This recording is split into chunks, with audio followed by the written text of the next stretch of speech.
Hello friends, welcome back to my channel Learn and be updated with Anika। বন্ধুরা আজকে আমরা একটি central university থেকে পিএইচডি অ্যাডমিশনের নিউ নোটিফিকেশান দেখব। এই নোটিফিকেশানটি পাবলিশ হয়েছে ইউনিভার্সিটি অফ দিল্লি বা দিল্লি বিশ্ববিদ্যালয় থেকে।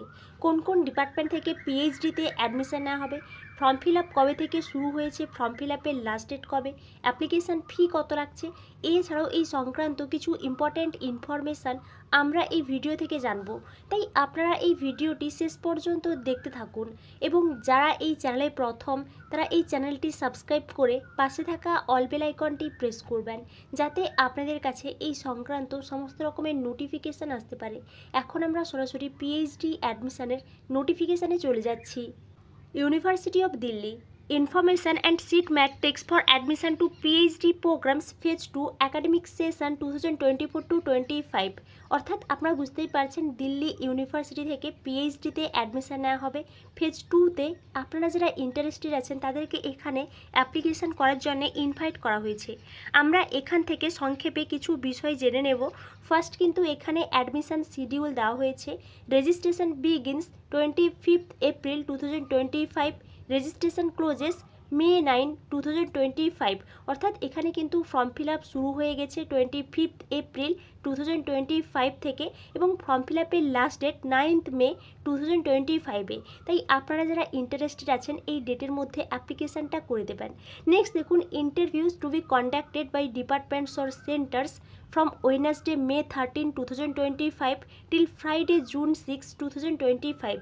এই ডেটের মধ্যে কিন্তু ইন্টারভিউ কন্ডাক্ট করা হবে প্রত্যেকটা ডিপার্টমেন্ট বা সেন্টার থেকে এবং এখানে আরও কিছু ডেট শিডিউল দেওয়া হয়েছে। আপনারা এখান থেকে বাকি ডেট শিডিউলগুলো দেখে নিন। নেক্সট দেখুন, ইম্পর্ট্যান্ট লিঙ্কস, এখানে দুটো লিঙ্ক দেওয়া হয়েছে। ফার্স্ট যে লিঙ্কটা দেওয়া হয়েছে এই লিঙ্কে ক্লিক করলে আপনারা এখান থেকে ফর্ম ফিল আপ করতে পারবেন যদি পিএইচডিতে অ্যাডমিশন হতে চান, এবং নেক্সট যে লিঙ্ক দেওয়া আছে এই লিঙ্কে ক্লিক করে আপনারা এই PhD admission related all details জানতে পারবেন। নেক্সট দেখুন, রেজিস্ট্রেশন ফি, এখানে রেজিস্ট্রেশন ফি কিন্তু নন রিফাউন্ডেবল এবং যে সমস্ত ক্যান্ডিডেটসরা এসসি এসটি পিডাব্লিউডি আছেন তাদের কিন্তু 300 টাকা করে লাগছে বা 300 লাগছে প্রত্যেকটা প্রোগ্রামের জন্যে, এবং যে সমস্ত ক্যান্ডিডেটসরা ইউআর ইডাব্লিউএস এবং ওবিসি নন ক্রিমিলিয়ার আছেন তাদের কিন্তু 750 টাকা করে লাগছে। নেক্সট দেখুন, নেক্সট কিন্তু এখানে ইম্পর্ট্যান্ট কিছু পয়েন্টস দেওয়া হয়েছে। PhD programs are offered by the University of Delhi through its departments or centers under different faculties, namely Arts, Applied Social Science and Humanities, Education, Interdisciplinary and Applied Science, Music, Commerce and Business Studies, Mathematical Science, Science, law, social science and others. এই সমস্ত department বা centre থেকে কিন্তু এখানে পিএইচডিতে admission নেওয়া হচ্ছে। আপনারা যারা ইন্টারেস্টেড আছেন তাদেরকে কিন্তু এখানে অল ডিটেলসগুলো দেখে নিতে বলা হয়েছে, তারপর কিন্তু অ্যাপ্লিকেশানটা করতে বলা হয়েছে। এখানে আপনাদের উদ্দেশ্যে কিছু ইম্পর্ট্যান্ট পয়েন্টস দেওয়া হয়েছে, আমি এই বিষয়ে ডিটেলস আলোচনা করছি না। আপনারা এলিজিবিলিটি ক্রাইটেরিয়াটা ভালো করে একটু দেখে নেবেন। এখানে কিন্তু নেট স্কোরের উপর ভিত্তি করে কিন্তু অ্যাডমিশান নেওয়া হচ্ছে, তাই আপনারা যারা নেট কোয়ালিফাই করেছেন তারা কিন্তু এখানে অ্যাপ্লিকেশান করতে পারবেন। এবং আপনারা অল ডিটেলস জানতে এই ইউনিভার্সিটির অফিসিয়াল ওয়েবসাইটটা ভিজিট করতে পারেন, এখানে কিন্তু ওই বিষয়গুলোই ডিটেলস দেওয়া হয়েছে। নেক্সট দেখুন, registration and applying for PhD. First কিন্তু ফ্রেশ ক্যান্ডিডেটসদের উদ্দেশ্যে কিছু ইনস্ট্রাকশান দেওয়া হয়েছে, আপনারা কিভাবে অ্যাপ্লিকেশান করবেন ওই বিষয়ে কিছু ডিটেলস দেওয়া হয়েছে। আপনারা কিন্তু ইউনিভার্সিটির অফিসিয়াল ওয়েবসাইট থেকেই ফর্ম ফিল আপ করতে পারবেন। আমরা একটু পরে দেখছি আমরা ইউনিভার্সিটির অফিসিয়াল ওয়েবসাইট থেকে কোন লিঙ্ক থেকে অ্যাপ্লিকেশান করব। নেক্সট দেখুন, এখানে কিন্তু আপনাদের কি কি ডিটেলস লাগবে ফর্ম ফিল আপ করার সময় ওই বিষয়গুলো দেওয়া হয়েছে। আপনাদের একটা ভ্যালিড ইমেল আইডি লাগবে, মোবাইল নাম্বার লাগবে বা কি কি ডকুমেন্টস লাগবে, এখানে কিন্তু অল ডিটেলসগুলো বলা হয়েছে। আপনারা এখান থেকে ডিটেলসগুলো দেখে নিতে পারেন। নেক্সট দেখুন, নেক্সট যে সমস্ত ক্যান্ডিডেটসরা ফেজ 1-এ রেজিস্ট্রেশন করেছেন তারা যদি অ্যাপ্লাই করতে চান অ্যাপ্লাই করতে পারেন। আপনাদেরকে কিন্তু আবার নতুনভাবে রেজিস্ট্রেশন করে ফর্ম ফিল আপ করতে হবে। আপনাদের উদ্দেশ্যে ডিটেলসে এখানে কিছু ডিটেলস দেওয়া হয়েছে, আমি এই বিষয়ে ডিটেলস আলোচনা করছি না। নেক্সট আমরা চলে যাচ্ছি সরাসরি সিট ম্যাট্রিক্সে। এখানে কিন্তু ডিপার্টমেন্ট ওয়াইজ এবং ক্যাটাগরি ওয়াইজ সিট ভ্যাকেন্সিটা দেওয়া হয়েছে। আপনারা এখান থেকে আপনাদের ক্যাটাগরি ওয়াইজ সিট ভ্যাকেন্সিটা একটু দেখে নেবেন। আমি প্রত্যেকটা ডিপার্টমেন্টগুলো আলোচনা করছি কোন কোন ডিপার্টমেন্ট থেকে এখানে পিএইচডিতে অ্যাডমিশান নেওয়া হচ্ছে। ফার্স্ট দেখুন অ্যারাবিক আছে, অ্যারাবিক থেকে ইউআর থেকে 1 সিট আছে, ওবিসি নন ক্রিমিলিয়ার 1, এসসি 1, এসটি 1, ইডাব্লিউএস 1 এবং পিডাব্লিউডি 1।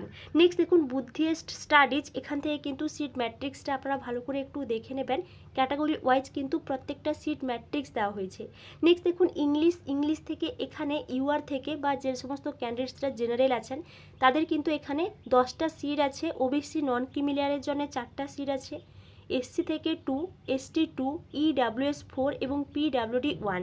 নেক্সট দেখুন Germanic and Roman studies, library and information science, linguistics, modern Indian languages and library studies, Hindi, Persian, philosophy, psychology, Punjabi, Sanskrit, Urdu, finance, business, economics, commerce, education, biophysics, plant molecular biology and biotechnology, biochemistry, electronic science, genetics, microbiology, physical education and sports science, mathematics, music and fine arts, operational research, statistics, computer science, continuing education and extension, history, economics, sociology, geography, social work, African studies, East Asian studies, political science, anthropology, botany, chemistry, law, physics and astrophysics, zoology, environmental studies, geology, biomedical science, home science, institute of informatics science,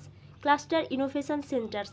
এই সমস্ত department থেকে কিন্তু এখানে পিএইচডিতে admission নেওয়া হবে এবং পাশে seat ম্যাট্রিক্সটা ডিটেলসভাবে দেওয়া হয়েছে। আমি সিট ম্যাট্রিক্সটা আলোচনা করলাম না, আপনারা আপনাদের ডিপার্টমেন্ট ওয়াইজ কিন্তু এখান থেকে সিট ম্যাট্রিক্সটা ভালো করে একটু দেখে নিতে পারেন। নেক্সট দেখুন নেক্সট কিন্তু এখানে হেল্প ডেস্ক নাম্বার দেওয়া আছে, কন্ট্যাক্ট নাম্বার দেওয়া আছে। আপনাদের এই বিষয়ে যদি কোনো এনকোয়ারি থাকে তাহলে এখানে যে হেল্প ডেস্ক নাম্বার দেওয়া আছে আপনারা এই হেল্প ডেস্ককে কিন্তু কন্ট্যাক্ট করতে পারেন। এবং এটি ছিল দ্য ইউনিভার্সিটি অফ দিল্লি থেকে পিএইচডি অ্যাডমিশনের একটি নিউ নোটিফিকেশান সেকেন্ড ফেজের। এবার আমরা অফিসিয়াল ওয়েবসাইটে চলে যাচ্ছি, আমরা কোথা থেকে এই নোটিফিকেশানটি ডাউনলোড করলাম বা আমরা কোথা থেকে নতুনভাবে রেজিস্ট্রেশন করে ফর্ম ফিল আপ করবো ওই বিষয়টা একটু দেখে নিচ্ছি। প্রথমেই আপনারা গুগল ক্রোমে ইউনিভার্সিটি অফ দিল্লি লিখে সার্চ করলে এই ধরনের ইন্টারফেস দেখতে পাবেন। প্রথমেই দেখুন যে লিঙ্কটি দেওয়া আছে www.du.ac.in, এই লিঙ্কটি হচ্ছে দিল্লি ইউনিভার্সিটির অফিসিয়াল ওয়েবসাইট। এখানে আপনারা ক্লিক করবেন, তাহলেই আপনারা দিল্লি ইউনিভার্সিটির অফিসিয়াল ওয়েবসাইটে আসতে পারবেন। এবার আপনারা যদি একটু নিচের দিকে দেখেন তাহলে আপনারা এখানে দেখতে পাবেন অ্যাডমিশন 2025-26 বলে একটা অপশন দেওয়া আছে, এখানে আপনারা ক্লিক করবেন, তাহলেই আপনাদের সামনে এই ধরনের ইন্টারফেস চলে আসবে এবং আপনারা এখান থেকেই দেখতে পাবেন admissions 2025-26 PhD admissions second phase 2024-25। এখানে কিন্তু first registration link for PhD second phase দেওয়া আছে এবং নিচে কিন্তু ইনফরমেশান অ্যান্ড সিট ম্যাট্রিক্স দেওয়া আছে। আপনারা এখান থেকে ইনফরমেশান অ্যান্ড সিট ম্যাট্রিক্সে ক্লিক করলে আমরা যে নোটিফিকেশানটি দেখলাম এই নোটিফিকেশানটি ডাউনলোড করতে পারবেন এবং আপনারা যদি এখান থেকে এই রেজিস্ট্রেশন লিঙ্কে ক্লিক করেন তাহলেই আপনাদের সামনে এই ধরনের ইন্টারফেস চলে আসবে এবং আপনারা এখান থেকে নিউ রেজিস্ট্রেশনে ক্লিক করে নতুনভাবে রেজিস্ট্রেশন করে ফর্ম ফিল আপ করতে পারবেন এবং আপনারা যারা ইন্টারেস্টেড আছেন এখান থেকে কিন্তু নতুনভাবে রেজিস্ট্রেশন করে ফর্ম ফিল আপ করতে পারবেন। এবং এটি ছিল দ্য ইউনিভার্সিটি অফ দিল্লি, এখান থেকে পিএইচডি অ্যাডমিশনের একটি নিউ নোটিফিকেশান। এই বিষয়ে আপনাদের যদি কোনো এনকোয়ারি থাকে তাহলে আমাকে অবশ্যই কমেন্টে জানাবেন এবং আপনারা এই চ্যানেলের সঙ্গে কানেক্টেড থাকুন। অন্যান্য ইউনিভার্সিটি থেকে পিএইচডি অ্যাডমিশনের নোটিফিকেশান পাবলিশ হলে আমি আপনাদেরকে অবশ্যই ইনফর্ম করব। Thank you.